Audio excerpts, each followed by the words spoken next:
करेंगे। छत्तीसगढ़ में कांग्रेस की ओर से प्रेस कॉन्फ्रेंस की जा रही झीरम घाटी इस मामले को लेकर क्या कुछ कहा जा रहा, सुनेंगे।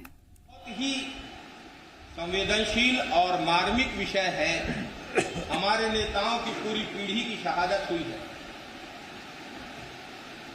आज इसी विषय में हमारे नेतागण आप लोगों से मुखातिब होंगे। मैं बहुत ही आदर और सम्मान के साथ रवीन भैया से निवेदन करता हूं कि वे पत्रकार वार्ता को आरंभ करें।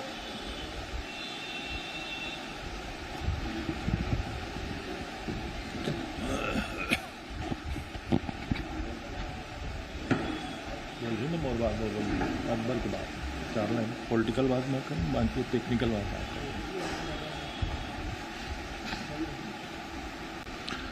हमारे बहुत ही आदरणीय प्रदेश अध्यक्ष मोहन मरकाम जी, मीडिया प्रमुख सम्मानित शैलेश जी, मंत्रिमंडल के वरिष्ठ साथी अकबर भाई, डॉक्टर डहरिया जी, राम गोपाल भैया, चंद्रशेखर जी, राजेंद्र भैया, मैडम नायक जी, सुशील भाई, विकास भाई, मीडिया के हमारे सभी मित्रगण,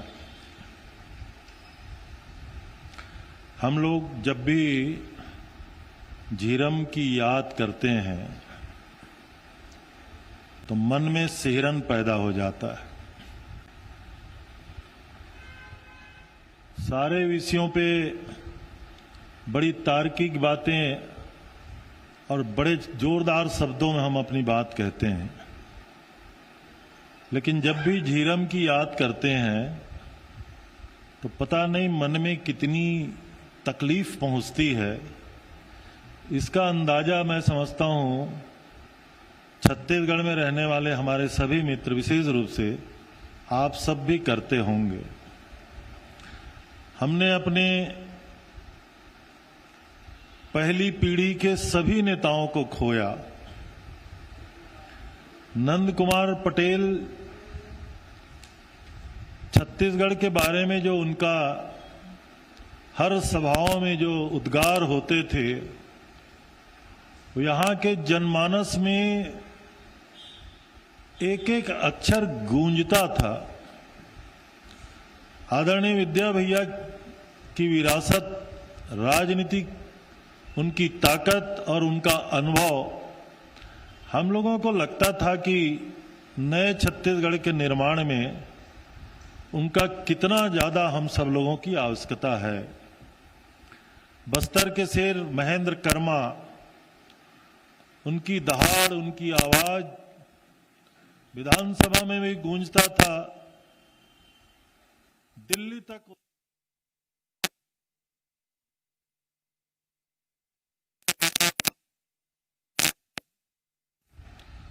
छत्तीसगढ़ की 32 जाने उस झीरम के हादसे में हम लोगों ने खोया, हमारे नेता शहीद हुए। लेकिन आज तक ये बड़ा प्रश्न आप और हमारे सामने है कि आखिर इतना बड़ा वारदात हो गया, क्या ये सामान्य नक्सली घटना थी? राजनीतिक रूप से उस समय जो यहां की हुकूमत में कायम थे, उन लोगों ने आंख क्यों मूंद लिया? बहुत सारे प्रश्न चिन्ह थे कि उनकी विकास यात्रा के समानांतर हमारी परिवर्तन यात्रा चल रही थी। हमें सुरक्षा क्यों नहीं मुहैया कराया गया? सबसे ज्यादा नक्सली थ्रेट जिसको था बस्तर टाइगर महेंद्र कर्मा को, उसकी सुरक्षा में भी चूक क्यों की गई? क्यों सड़क ओपनिंग पार्टी नहीं थी? क्यों पहले से वहां सुरक्षा के पर्याप्त बंदोबस्त नहीं किए गए थे?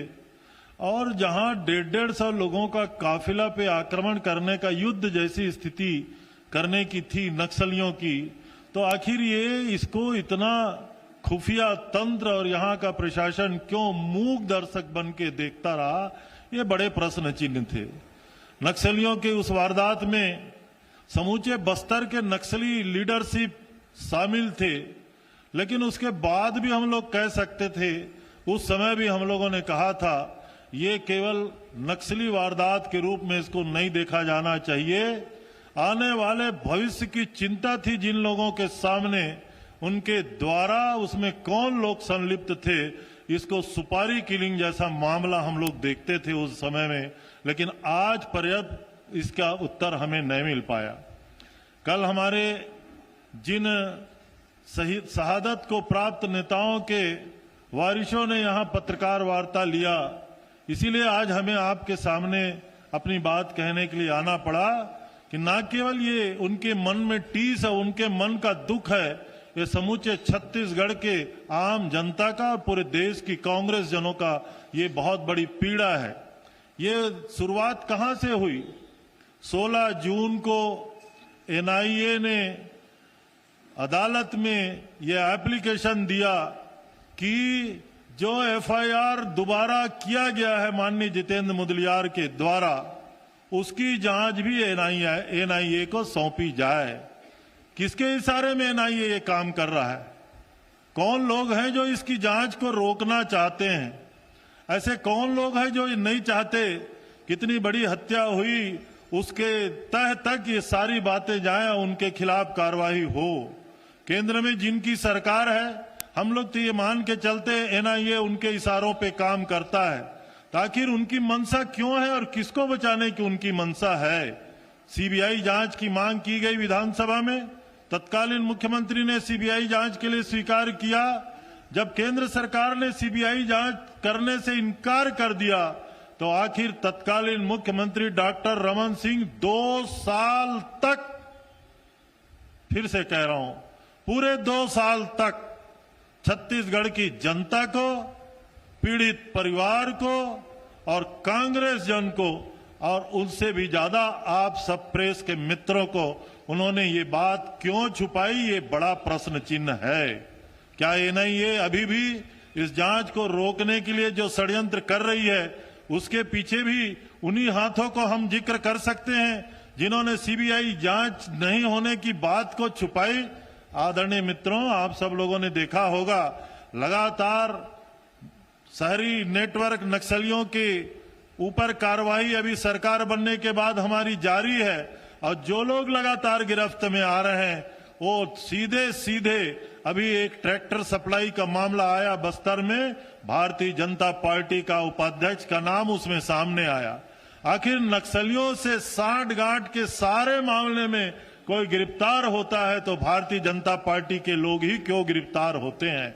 ये इस बात को साबित करता है कि भारतीय जनता पार्टी की साठगांठ नक्सलियों से लगातार रही है और ये इस घटना का साक्षी है कि हमने अपने नेताओं को खोया है। एक और बहुत बड़ी बात है, जब एनआईए ने जांच शुरू की उसके पहले सारे बस्तर में लछन्ना, रमन्ना जैसे बहुत सारे नाम जांच में आया था, लेकिन आखिर एनआईए के पहले प्रतिवेदन में उन नामों को क्यों हटाया गया? ये सारी राजनीतिक बातें हैं। इसलिए आवश्यक है हम जब चाहते हैं, एनआईए ने पहले सबमिट कर दिया कि जांच रिपोर्ट पूरी हो चुकी।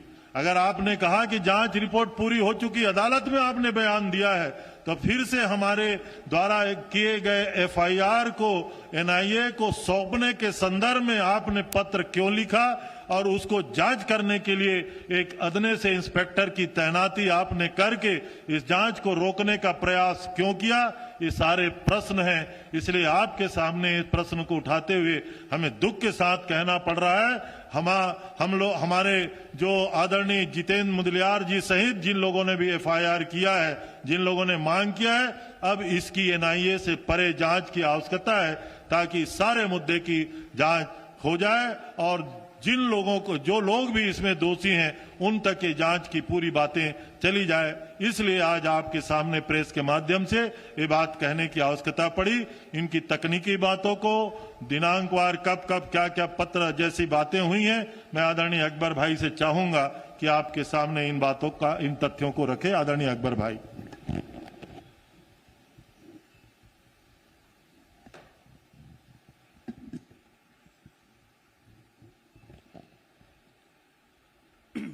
सभी साथियों को मेरा नमस्कार।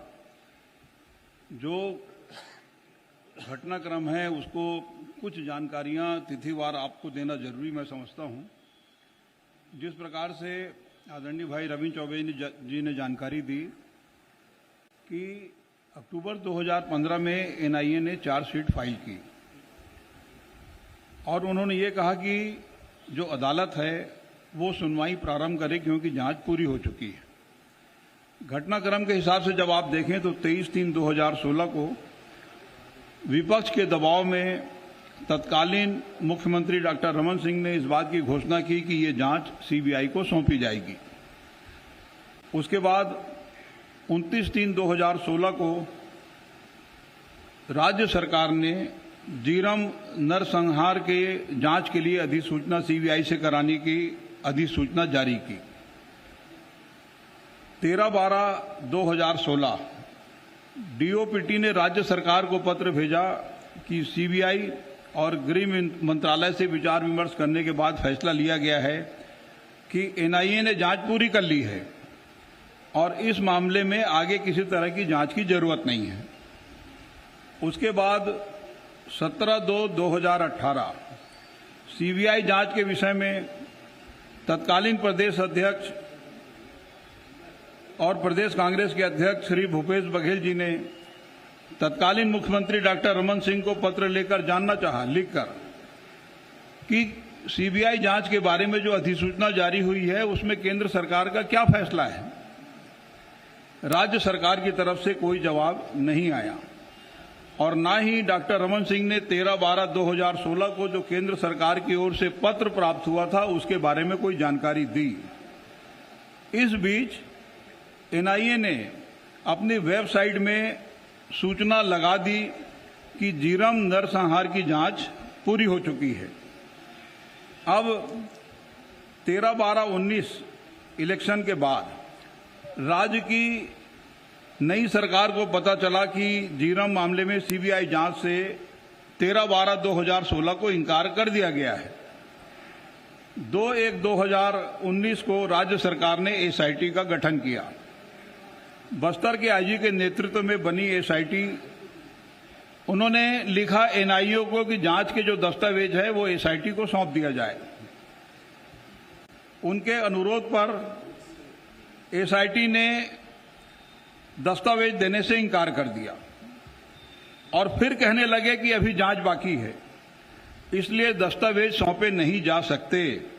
आप देखिए कितनी बार कभी एनआईए की तरफ से कहा जाता है कि जांच पूरी हो गई, कभी कहा जाता है कि जांच जारी है, कभी कहा जाता है कि अभी हम और जांच करना चाहते हैं।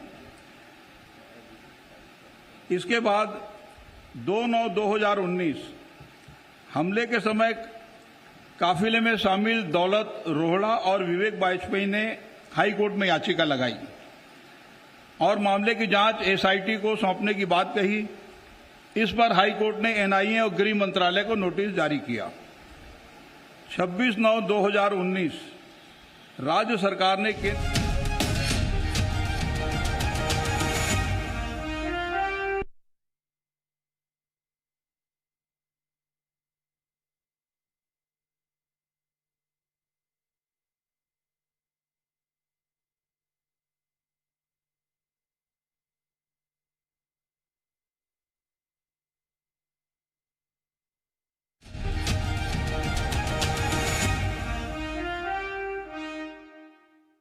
दस्तावेज नहीं सौंपे गए।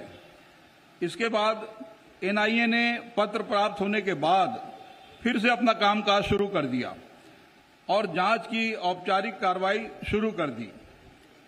26/5/2020 जीरम नरसंहार में मारे गए कांग्रेस नेता उदय मुदलियार जी के बेटे जितेंद्र मुदलियार ने दरभा थाने में एक एफआईआर फिर से दर्ज कराई, जिसमें कहा गया कि एनआईए की जांच से वो संतुष्ट नहीं हैं और मैं ऐसा समझता हूं कि एनआईए की जांच से न केवल जितेंद्र मुदलियार बल्कि जितने भी पीड़ित परिवार हैं कोई भी संतुष्ट नहीं है, क्योंकि एनआईए कई बिंदुओं पर जांच नहीं कर रही है।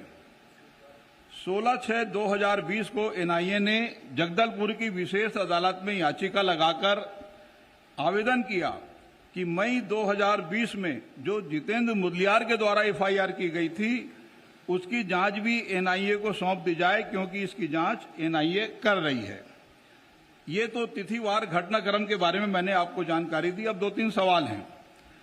सबसे पहली बात तो ये कि जैसे ही ये घटना घटित हुई और राज्य सरकार से जो जांच के बिंदु तय किए गए, अधिसूचना जारी की गई, उसमें कहीं भी इस बात का उल्लेख नहीं था कि ये जो घटना है वो किसी राजनीतिक षड्यंत्र का हिस्सा था क्या। ये जांच के बिंदु में शामिल नहीं था। अब एनआईए ने चार्जशीट पेश की 2015 में, और 2015 में उन्होंने कहा कि भाई जांच पूरी हो गई। फिर से 2020 में जब जितेंद्र मुदलियार जी ने एक आवेदन लगाया दरभा थाने में, अब उनका कहना है कि मई 2020 का जो एफआईआर की जांच भी एनआईए को सौंप दी जाए, क्योंकि जांच एनआईए कर रही है। एक मेरा ये सवाल है कि 2015 में एनआईए ने चार्जशीट दाखिल किया, कहा कि जांच समाप्त हो गई। 5 साल के बाद कह रही है कि जांच चल रही है। इन 5 वर्षों में एनआईए की जांच की प्रगति क्या है? 5 सालों में 5 लोगों से भी पूछताछ हुई है क्या? ये स्पष्ट होना चाहिए। एक बार कहते हैं जांच पूरी हो गई, जब यहां से पहल होती है तो कहते हैं कि जांच अभी हम कर रहे हैं। तो 5 सालों में प्रगति क्या है? यदि प्रगति होती, कुछ पूछताछ होता, संबंधित लोगों को बुलाया जाता, तो जो पीड़ित पक्ष हैं उनको भी लगता कि कुछ हो रहा है। आज तक इस बात के संकेत या जानकारी प्राप्त नहीं हुई कि 5 लोगों से भी 5 वर्षों में पूछताछ हुई है क्या। जो चालान एनआईए के द्वारा बिलासपुर के कोर्ट में प्रस्तुत किया गया था, उनके कुछ हिस्सों को मैंने पढ़ा है। उसके एक पैराग्राफ में यह लिखा है कि इस प्रकार का वारदात नक्सली अत्याधुनिक हथियारों का इस्तेमाल करते हुए समय समय पर इस प्रकार का वारदात करते हैं ताकि टेरर कायम रहे। अब देखिए, उसी चार्जशीट में जिन लोगों को गिरफ्तार किया गया, तो उनके गिरफ्तारी के साथ जो आर्म्स, जो शस्त्र जब्त हुए हैं, वो भरमार बंदूक जब्त हुए हैं। आप अपने प्रारंभिक पैराग्राफ में लिखते हैं कि अत्याधुनिक हथियारों से लैस होकर नक्सली इस प्रकार का वारदात समय समय पर करते हैं ताकि टेरर कायम रहे। और एक सामान्य नक्सली घटना है। और नीचे गिरफ्तारी के बाद जिन शस्त्रों को जब्त किया जाता है वो भरमार बंदूक है।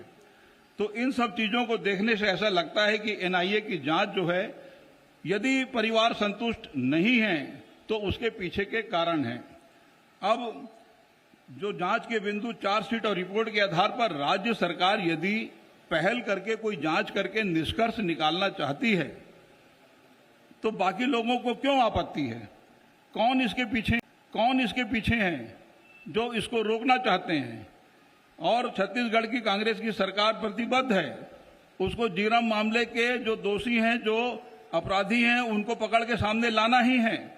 वो कितना भी रोकने का प्रयास कर लें, एक बार न्यायालय में जाएगा, 2 बार जाएगा, 3 बार जाएगा, लेकिन ये प्रयास निरंतर चलता रहेगा जब तक कि जो अपराधी हैं उनको पकड़ के सामने ना लाया जाए। अब मैं मरकाम जी से निवेदन करूंगा कि अपनी बात रखें।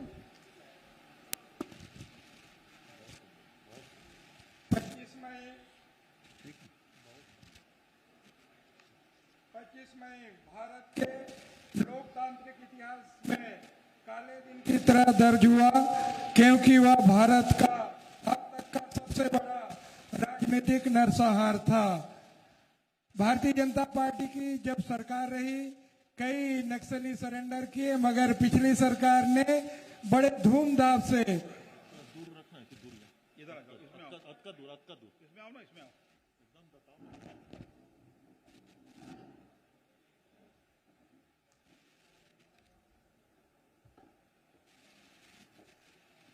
पिछली सरकार ने जो नक्सली सरेंडर किए, उन नक्सलियों का बड़ी धूमधाम से शादी करवाया। इससे साफ जाहिर होता है इस जो घटना में पिछली सरकार का जो षड्यंत्र था वो साफ जाहिर उजागर होता है। जो गुंडाधुर नक्सली सरेंडर किया उससे भी पूछताछ नहीं की गई। छत्तीसगढ़ में माननीय भूपेश बघेल जी के नेतृत्व में कांग्रेस की सरकार बनने के बाद जो पीड़ित परिवार हैं उनको न्याय दिलाने के लिए एसआईटी का गठन किया।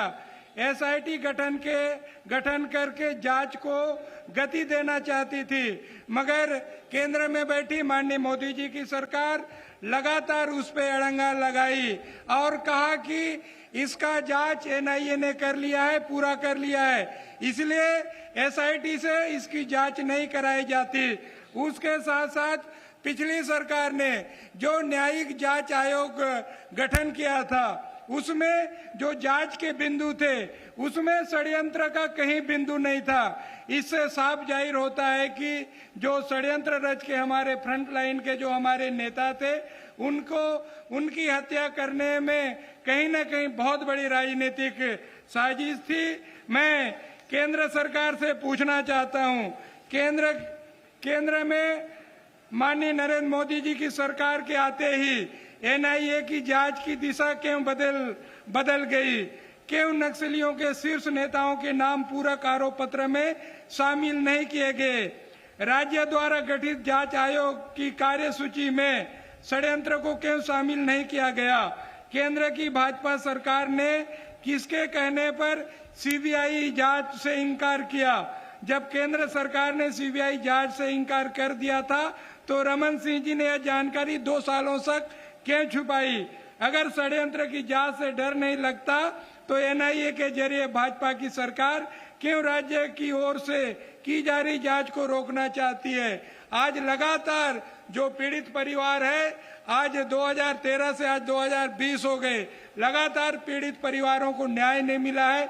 इसलिए हमारी सरकार पीड़ित परिवारों को न्याय दिलाना चाहती है और एसआईटी के माध्यम से जो फिर से अभी जो दरबा थाने में जो पीड़ित परिवारों ने एफआईआर दर्ज किया है, हमारी सरकार जांच करना चाहती है और पीड़ित परिवारों को न्याय दिलाना चाहती है।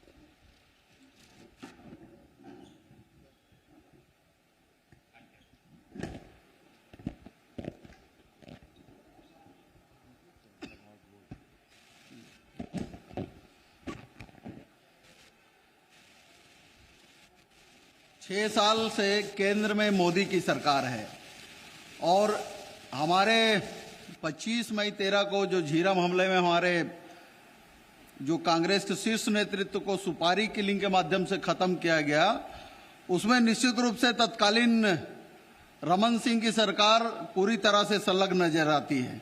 इसलिए कि 6 साल में केंद्र की मोदी की सरकार ने उस जांच की गति की दिशा ही बदल दी है।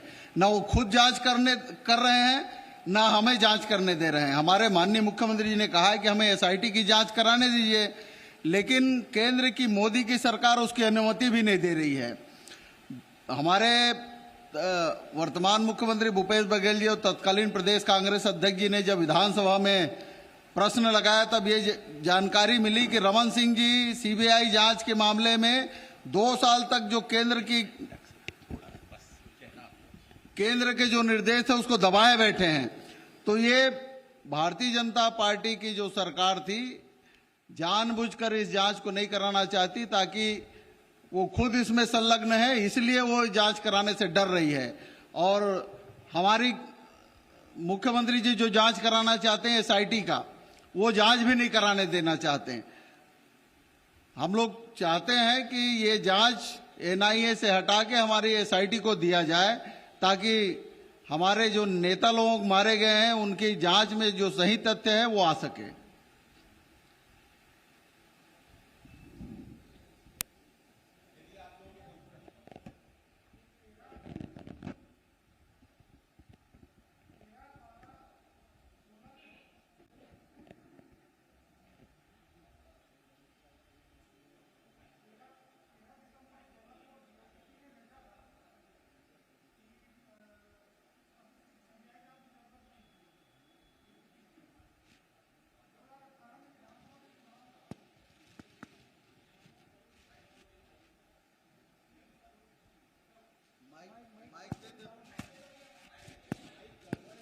इसको खोल लेना, 2 मिनट खोल लेना, ऐसा।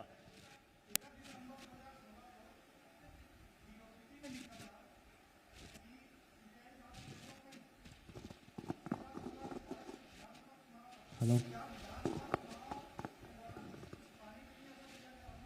देखिए, आपके सामने बहुत स्पष्ट है और यही हमारा प्रश्न है कि आखिर इस जांच को कौन रोकना चाहता है। नंबर 1, सीबीआई ने अगर जांच करने से मना किया तो तत्कालीन सरकार के ओहदेदार लोगों ने इसको छुपाया क्यों, जनता के सामने क्यों नहीं लाया? क्योंकि इससे डर था कि हम लोग लगातार मांग कर रहे थे और उन्होंने सदन में घोषणा किया था कि सीबीआई की जांच होगी। जब डीओपीटी ने ऐसा लिख दिया, इसको उसी समय उजागर कर देना था। नंबर 1। नंबर दूसरा ये है कि एनआईए की जांच अगर चल रही, जैसा अकबर भाई ने तकनीकी रूप से कहा, एक बार वो कहते हैं कि हमने जांच कर लिया, हमने सबमिट कर लिया, फिर जब रिपोर्ट होती है, एफआईआर होता है, एसआईटी की बात होती है, तब वो दोबारा कहते हैं कि हमारी जांच चल रही है। आखिर इसके पीछे किसका हाथ है?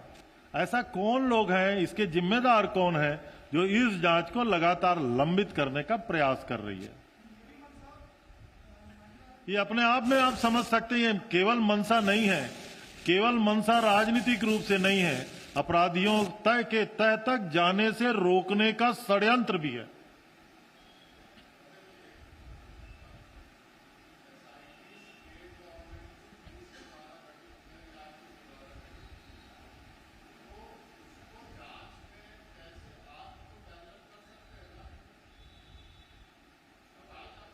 यही तो एक प्रश्न है कि एनआईए कोर्ट में क्यों एप्लीकेशन दे रही है कि हमारी जांच चल रही है ना। वो करेंगे, लेकिन यही प्रश्न आदरणीय अकबर जी ने आपके समक्ष उठाया। यही तो मूल प्रश्न है जो आपने प्रश्न किया, यही प्रश्न है।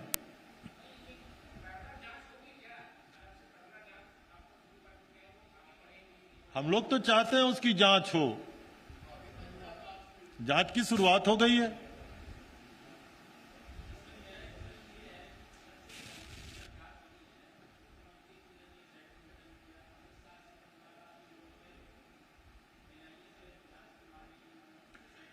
मूल रूप से आपका प्रश्न और आपका मूल रूप से यह है कि आखिर एनआईए के माध्यम से इस जांच को प्रभावित करने और रोकने के पीछे किसका हाथ है, यही एक बड़ा प्रश्न है।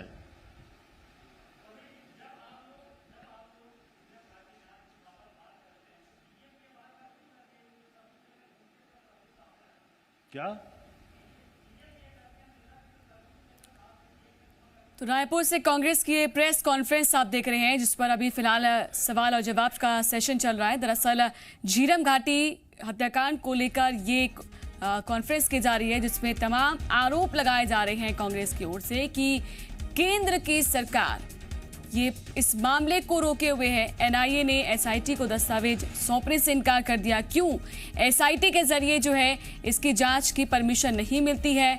लगातार प्रदेश सरकार ने कहा है कि हमें परमिशन दे दीजिए, लेकिन एनआईए बीच में आकर कहता है कि इस पर जांच चल रही है। कोर्ट पूछता है तो एनआईए कहता है कि इस पर जांच चल रही है। तो कांग्रेस सीधे तौर पर बीजेपी पर इस पर आरोप लगा रही है कि बीजेपी क्यों ऐसी तस्वीरें आती हैं कि जब किसी नक्सली की शादी होती है तो बीजेपी के ही हाथ उसमें बताया जाता है। तो क्या साठगांठ है?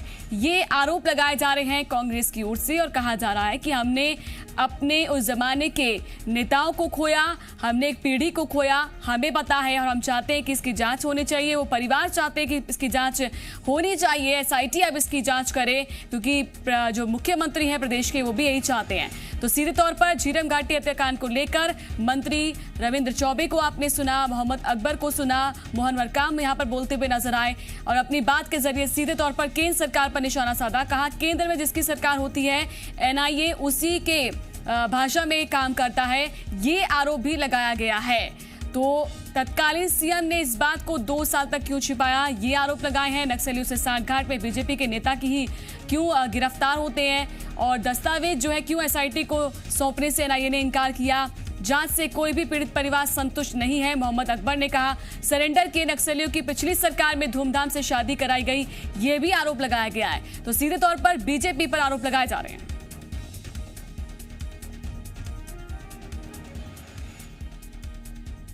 तो प्रेस कॉन्फ्रेंस चल रही है, लेकिन इस बीच क्या कुछ आरोप लगाए गए हैं, एक बार फिर से सुनवाएंगे। जो एफआईआर दोबारा किया गया है माननीय जितेंद्र मुदलियार के द्वारा, उसकी जांच भी एनआईए को सौंपी जाए। किसके इशारे में एनआईए ये काम कर रहा है? कौन लोग हैं जो इसकी जांच को रोकना चाहते हैं? ऐसे कौन लोग हैं जो नहीं चाहते कितनी बड़ी हत्या हुई उसके तह तक ये सारी बातें जाएं, उनके खिलाफ कार्रवाई हो। केंद्र में जिनकी सरकार है, हम लोग तो ये मान के चलते एनआईए उनके इशारों पे काम करता है। सरकार ने जो नक्सली सरेंडर किए, उन नक्सलियों का बड़ी धूमधाम से शादी करवाया। इससे साफ जाहिर होता है इस जो घटना में पिछली सरकार का जो षड्यंत्र था वो साफ जाहिर उजागर होता है। जो गुंडाधुर नक्सली सरेंडर किया उससे भी पूछताछ नहीं की गई। 5 सालों में 5 लोगों से भी पूछताछ हुई है क्या? ये स्पष्ट होना चाहिए। एक बार कहते हैं जांच पूरी हो गई, जब यहां से पहल होती है तो कहते हैं कि जांच अभी हम कर रहे हैं। तो 5 सालों में प्रगति क्या है? यदि प्रगति होती, कुछ पूछताछ होता, संबंधित लोगों को बुलाया जाता, तो जो पीड़ित पक्ष हैं उनको भी लगता कि कुछ हो रहा है। आज तक इस बात के संकेत या जानकारी प्राप्त नहीं हुई कि 5 लोगों से भी 5 वर्षों में पूछताछ हुई है क्या? तो सुना आपने क्या कुछ कहा गया कि 5 वर्षों में 5 लोगों से भी पूछताछ हुई है क्या? इसके बारे में आप जानकारी दे दें। जो परिवार है वो संतुष्ट नहीं है। साठगांठ की बात कही जा रही है, बीजेपी पर आरोप लगाया जा रहा है कांग्रेस की ओर से। और मंत्री रविंद्र चौबे को आपने सुना, मोहम्मद अकबर को सुना। सत्य प्रकाश हमारे साथ लाइव जुड़ चुके हैं तमाम जानकारी के साथ। सत्य प्रकाश, कांग्रेस की ये प्रेस कॉन्फ्रेंस, तमाम आरोप बीजेपी पर लग रहे हैं इसके जरिए।